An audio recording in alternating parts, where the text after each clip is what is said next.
Welcome to Pratap Classes. दोस्तों, Pratap Classes के YouTube channel पर आपका स्वागत है। आज है 28 मई 2025 और 28 मई 2025 के जितने भी इंडिया और वर्ल्ड के जो करंट अफेयर्स के क्वेश्चन बनते हैं, आज उनका अपने डिस्कशन करेंगे। पूरा वीडियो ध्यान से देखना और लास्ट में आपसे क्वेश्चन पूछूंगा जिनके जवाब आपको कॉमेंट बॉक्स में देना होगा। आज अपने पढ़ेंगे कि खेलो इंडिया बीच गेम्स 2025 में सबसे ज़्यादा पदक किसने जीते। इसरो ने वर्ष 2025 को गगनयान वर्ष के रूप में किया घोषित और सुप्रीम कोर्ट के कोलेजियम में शामिल होने वाली पहली महिला जज कौन बनी है, इनकी आज हम चर्चा करेंगे पूरे लेटेस्ट न्यूज़ के साथ में। डेली आपको सुबह मेरी 7:30 पर ये करंट अफेयर्स की लाइव क्लास आपको मिलती है। तो सभी साथी एक बार कर दें सेशन को लाइक शेयर। और आज की क्लास में बड़े ही महत्वपूर्ण करंट के प्रश्न बने हैं और आज की क्लास के से लगता है मुझे भी एक दो क्वेश्चन आपको एग्जाम के अंदर छपने वाले हैं सीधे के सीधे। गजब तरीके की पूरे अच्छे तरीके से क्लास को देखना। करते हैं स्टार्ट आज की क्लास। सभी साथी एक बार कर दें सेशन को लाइक शेयर। तो सबसे पहले हम करेंगे कल के क्वेश्चनों को रिवाइज। देखिए, भारत ने हाल ही में किस देश को पीछे छोड़कर दुनिया की चौथी सबसे बड़ी अर्थव्यवस्था का दर्जा प्राप्त किया? तो जापान को छोड़ा। विंग्स इंडिया 2026 का आयोजन किस शहर में किया जाएगा? हैदराबाद। आयुष्मान व्यय वंदन योजना के अंतर्गत प्रति वर्ष कितनी राशि तक का मुफ्त स्वास्थ्य बीमा प्रदान किया जाता है? 5 लाख रुपए तक। उत्तर प्रदेश सरकार ने भारत की पहली विस्टाडोम जंगल सफारी ट्रेन की शुरुआत कहां से कहां तक की? तो कतरनियन घाट से दूधवा तक। सागर भवन और पोलर भवन का उद्घाटन किसने किया? डॉक्टर जितेंद्र सिंह हैं। भारत फोरकास्टिंग सिस्टम किस संस्थान द्वारा विकसित किया गया? तो भारतीय उष्ण कटिबंधीय मौसम विज्ञान संस्थान पुणे द्वारा। पंचायत एडवांसमेंट इंडेक्स 2.0 की शुरुआत किस आयोजन के दौरान की गई? तो 2 दिवसीय राष्ट्रीय राइट शो का आयोजन हुआ नई दिल्ली में। भारतीय निर्वाचन आयोग ने मतदान प्रक्रिया को अधिक सुव्यवस्थित और मतदाताओं के अनुभव को बेहतर बनाने के उद्देश्य से कौन कौन सी 2 महत्वपूर्ण सुधारों की घोषणा की? तो एक तो मोबाइल जमा सुविधा और एक है चुनावी प्रचार मानदंडों का युक्तिकरण। तो ये थे कल के क्वेश्चनों का रिवाइज हमने कर लिया। टेस्ट वगैरह आपको डेली मिलता है, पीडीएफ वगैरह मिलती है। तो वार्षिक करंट 2025 की टेस्ट सीरीज आप प्रताप क्लासेस ऐप डाउनलोड करके ज्वाइन कर सकते हो। इसमें आपको डेली टेस्ट मिलता है, डेली पीडीएफ मिलती है, वीकली टेस्ट आपको मिल गया और मंथली क्लास आपको यूट्यूब पर मई महीने की मिलेगी और टेस्ट भी मिलेगा और पीडीएफ भी आपको मिलेगी। अगर आपको कोई समस्या है, कोई दिक्कत होती है ना, तो ये देखो आपके नंबर दिए हुए हैं 8696158739। इस नंबर पे आप या तो व्हाट्सअप मैसेज कर सकते हो या आप तुरंत कॉल भी कर सकते हो। कोई भी अगर आपको बुक के बारे में पूछना है या कोई टेस्ट सीरीज के बारे में पूछना है तो इस नंबर पे आप संपर्क कर सकते हो। ठीक है, तो करते हैं स्टार्ट आज की क्लास 28 मई 2025। सभी साथी एक बार करते हैं सेशन को लाइक शेयर। सभी साथियों को गुड मॉर्निंग। पहला क्वेश्चन आपके सामने, खेलो इंडिया बीच गेम्स 2025 KIBG 2025 में किस राज्य ने पदक तालिका में सबसे टॉप स्थान हासिल किया है? हमने पढ़ते आ रहे हैं खेलो इंडिया विंटर गेम्स, खेलो इंडिया पैरा गेम्स, खेलो इंडिया यूथ गेम्स, अब आगे खेलो इंडिया बीच गेम्स 2025 के अंदर किस राज्य ने पदक तालिका में सबसे टॉप स्थान हासिल किया? तो सबसे ज़्यादा पदक जीते हैं मणिपुर ने। कितने? मणिपुर ने सबसे ज़्यादा टोटल है 14 पदक जीते हैं। कितने पदक जीते? 14 पदक जीते हैं। अब देखो इसकी पूरी डिटेल। समापन हुआ था 24 मई 2025 को। आयोजन स्थल याद रखना, केंद्र शासित प्रदेश दादरा और नगर हवेली और दमन और दीव के अंदर इनका आयोजन किया गया। प्रतियोगिता विजेता मणिपुर ने टोटल 14 पदक जीते, जिसमें 5 स्वर्ण, 6 रजत और 3 कांस्य है। अब देखो 5 समान स्वर्ण पदक जीतने वाले 5 राज्य हैं। देखो मणिपुर ने भी 5 स्वर्ण पदक जीते, महाराष्ट्र ने भी 5 स्वर्ण पदक जीते, नागालैंड ने भी 5 स्वर्ण पदक जीते, हरियाणा ने भी 5 और जम्मू कश्मीर में भी 5 स्वर्ण पदक जीते हैं। लेकिन जिसके ज़्यादा रजत पदक जिसके ज़्यादा है ना, वही सबसे टॉप पर आएगा। तो इसमें सबसे ज़्यादा रजत पदक किसके हैं? मणिपुर के। तो इसलिए मणिपुर सबसे टॉप पर है। स्वर्ण पदक देखो मणिपुर, महाराष्ट्र, नागालैंड, हरियाणा, जम्मू कश्मीर में इन्होंने टोटल 5 स्वर्ण पदक जीते हैं। तो देखो शीर्ष 3 राज्य, मणिपुर 6 रजत के साथ सबसे टॉप पर है, महाराष्ट्र 5 रजत पदक के साथ 2 नंबर पे, नागालैंड 3 रजत पदक के साथ 3 नंबर पे। संयुक्त चौथा स्थान हरियाणा और जम्मू कश्मीर में 1-1 रजत पदक। और नागालैंड की उपलब्धि पहली बार खेलो इंडिया कार्यक्रम में शीर्ष 3 के अंदर शामिल हुआ है। नागालैंड की उपलब्धि भी पहली बार खेलो इंडिया कार्यक्रम के अंदर टॉप 3 के अंदर ये शामिल हुआ है। तो ये अच्छे तरीके से याद रखना। आयोजन स्थल याद रखना, स्थान का नाम दादरा और नगर हवेली, दमन और दीव के अंदर। इसरो के किस प्रमुख अधिकारी ने वर्ष 2025 को गगनयान वर्ष के रूप में घोषित किया है? ये लीजिए भी आने वाले एग्जाम के अंदर ये प्रश्न आएगा और इसी प्रकार का प्रश्न एक बार एग्जाम के अंदर आ चुका है। तो इसरो ने किस वर्ष, प्रमुख अधिकारी कौन थे जिन्होंने वर्ष 2025 को गगनयान वर्ष के रूप में घोषित किया? तो वर्तमान में कौन है? इसरो के अध्यक्ष वी नारायण। ये देखो आपके सामने वी नारायण, और वर्ष 2025 को इन्होंने गगनयान वर्ष के रूप में घोषित कर दिया। इतना याद रखना है आपको अच्छे तरीके से। देखो, इसरो के चीफ वी नारायण ने वर्ष 2025 को गगनयान वर्ष के रूप में घोषित किया। उल्लेखनीय है कि इससे पहले भारत के रक्षा मंत्रालय द्वारा वर्ष 2025 को सुधारों का वर्ष घोषित किया जा चुका है। ये PRO एग्जाम 2025 हुआ, उसके अंदर ये प्रश्न आया था।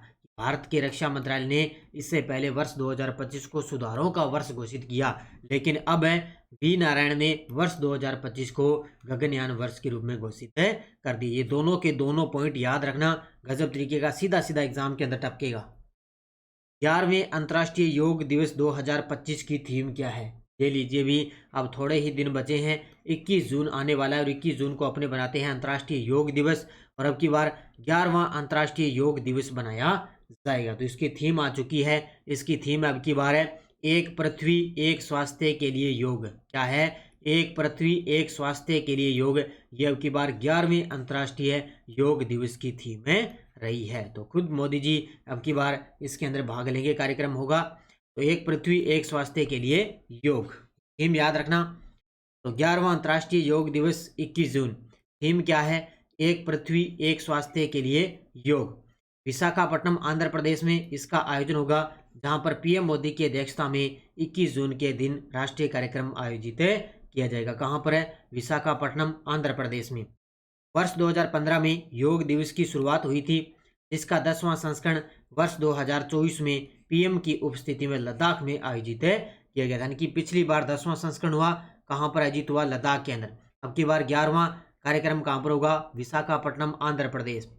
वर्ष 2023 में 21 जून को ऐसा ही कार्यक्रम PM मोदी के नेतृत्व में पहली बार भारत से बाहर न्यूयॉर्क में योग फॉर वसुदेव कुटुंबम की थीम पर आयोजित किया गया था। ये पॉइंट नोट कर लेना, पूछा जा सकता है कि 21 जून को पहली बार जो भारत से बाहर कहाँ पर जो है अंतर्राष्ट्रीय योग दिवस मनाया गया? तो न्यूयॉर्क के अंदर। तो योग फॉर वसुदेव कुटुंब की थीम पर यह आयोजित किया गया था। वर्ष 2023 की बात आई है। तो अब 25 के अंदर विशाखापट्टनम में इसका आयोजन होगा।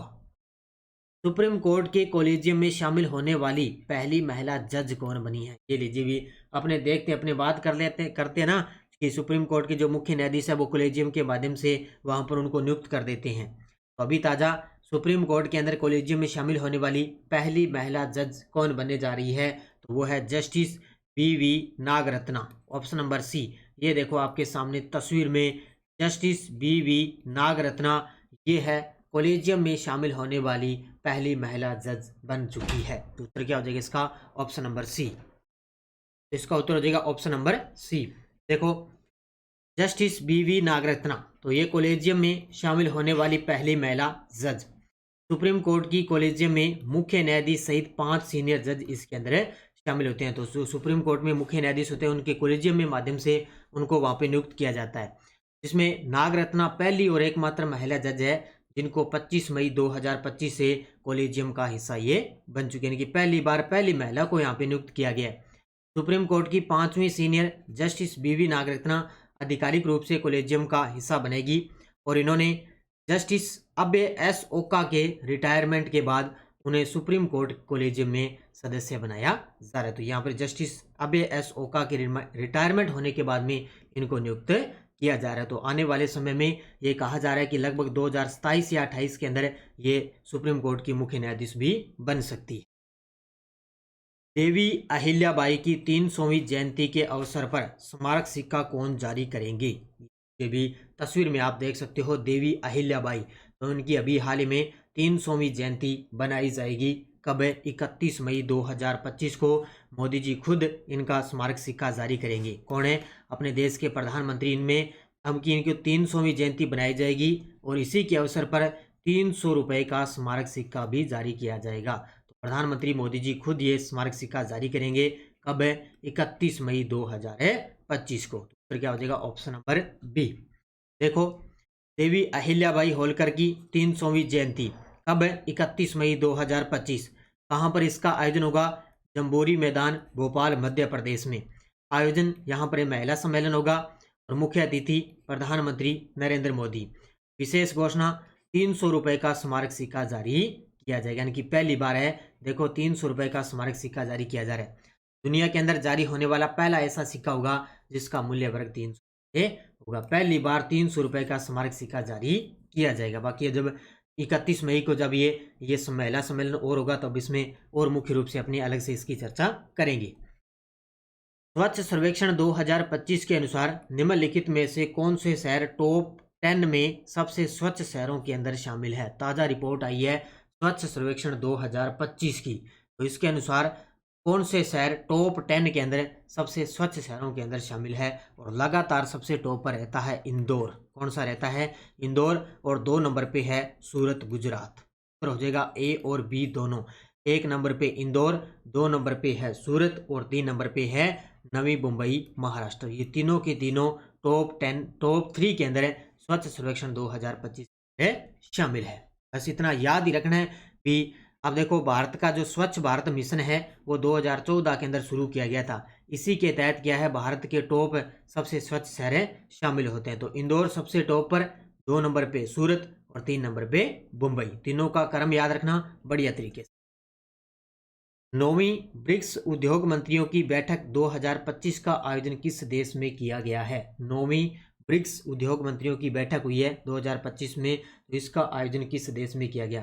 इसमें भारत ने भी इसके अंदर भाग लिया है। तो इसका आयोजन किया गया है ब्राजील के अंदर। कहाँ पर किया गया? ब्राजील के अंदर इसका आयोजन किया गया। भारत ने भी इसके अंदर भाग लिया है। तो बैठक 21 मई 2025 को ब्रासीलिया, ब्राजील में। भारत की भागीदारी, इस बैठक में भारत ने भी भाग लिया। इस बैठक का विषय याद रखना, अधिक समावेशी और टिकाऊ शासन के लिए वैश्विक दक्षिणी सहयोग को मजबूत। अब पूरी डिटेल से प्रश्न आता है ना, तो इनकी थीम वगैरह, उनका उद्देश्य या इनका विषय पूरा कथन से प्रश्न आता है तो आता ही आता है। विषय याद रखना, अधिक समावेशी और टिकाऊ शासन के लिए वैश्विक दक्षिण सहयोग को मजबूत करना।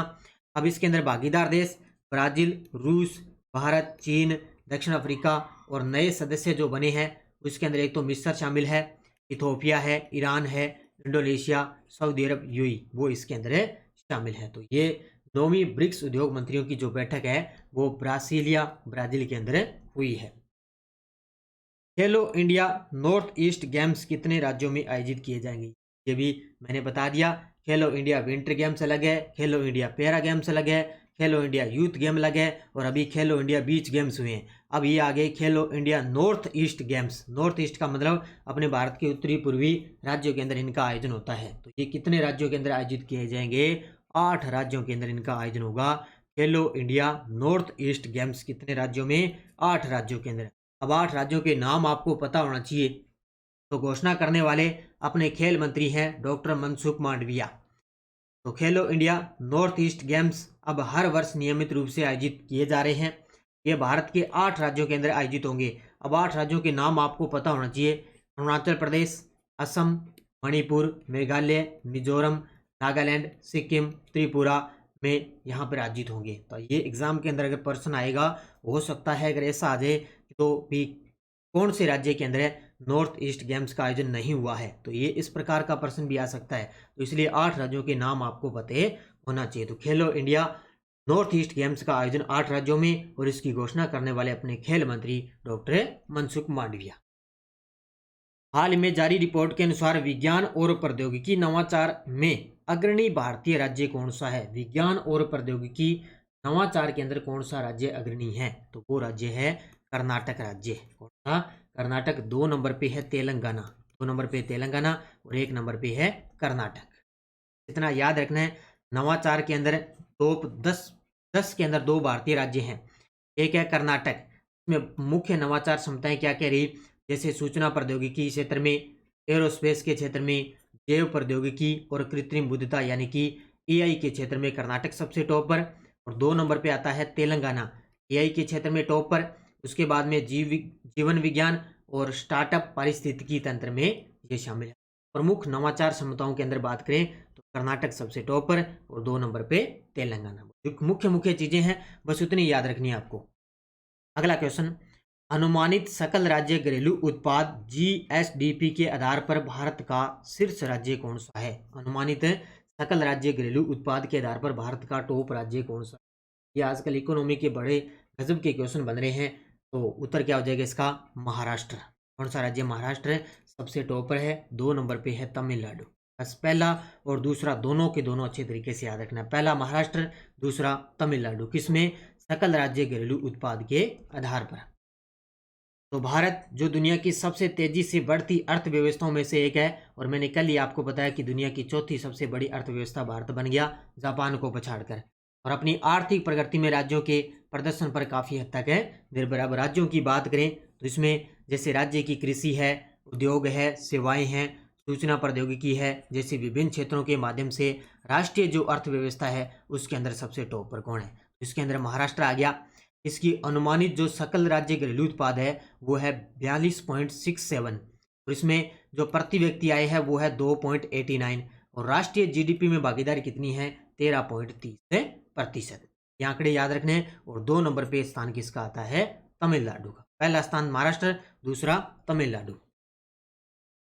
तियानवेन-2 मिशन लॉन्च करने वाला देश कौन सा है? तियानवेन-2, अब नाम से ही इस प्रकार का पता चल रहा है भी इस प्रकार के अपने भारत तो लॉन्च कर नहीं सकता। तो तियानवेन-2 है मिशन लॉन्च करने वाला देश है चीन। कौन सा? चीन के द्वारा तियानवेन-2 मिशन लॉन्च किया जाएगा। अभी इसी सप्ताह के अंदर ये मिशन लॉन्च होने वाला है। तो मिशन का नाम तियानवेन-2, लॉन्च करने वाला चीन देश। इसका लक्ष्य क्या रहेगा कि निकट पृथ्वी के एक रहस्यमय क्वासी सैटेलाइट यानी कि आंशिक उपग्रह शुद्ध ग्रह से नमूने इकट्ठे करना। ये जो निकट पृथ्वी है, एक तो रहस्यमय क्लासी सैटेलाइट शुद्ध ग्रह, उससे नमूने इकट्ठे करना। इसमें शुद्ध ग्रह का नाम है 469219 पामो ओलेवा। क्या है शुद्ध ग्रह का नाम? 469219 पामो ओलेवा। और इसका उद्देश्य शुद्ध ग्रह से नमूने लेकर उसकी संरचना और उत्पत्ति का अध्ययन करना। ये है तियानवेन-2 का उद्देश्य। और अगर इस मिशन में सफलता मिलने पर चीन उन कुछ देशों में शामिल हो जाएगा जो शुद्ध ग्रह से पृथ्वी पर सामग्री लाने में सक्षम है। और फिलहाल इसके अंदर सिर्फ अमेरिका और जापान ही शामिल है। तो ये याद रखना, अगर चीन इसके अंदर कामयाब होता है तो उन देशों के अंदर शामिल हो जाएगा जो शुद्ध ग्रह से पृथ्वी पर सामग्री लाने में सक्षम। इससे पहले अमेरिका और जापान तो टॉप पे है ही, और चीन भी इनके अंदर शामिल हो सकता है।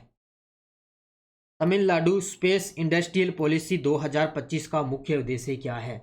अब तमिलनाडु की जो सरकार है उन्होंने एक पॉलिसी जो है उसको मंजूरी दी है जिसका नाम है स्पेस इंडस्ट्रियल पॉलिसी 2025। तो इसका मुख्य उद्देश्य क्या है?